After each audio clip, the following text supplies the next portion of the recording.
So in this video, I am going to show you how to delete a Discord server, a crucial skill for managing your online communities effectively.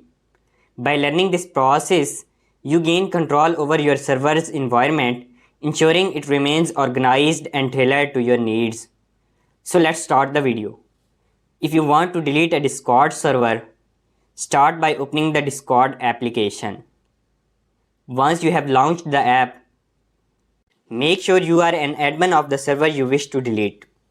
Navigate to the server, then tap the three dots icon at the top of the screen. From the options that appear, select the gear icon to access the server settings. In the settings menu, go to the Overview tab. Scroll down until you find the Delete Server option. Tap on Delete Server and confirm your choice by tapping Yes. This will successfully delete the server. So that's how you can delete your Discord server.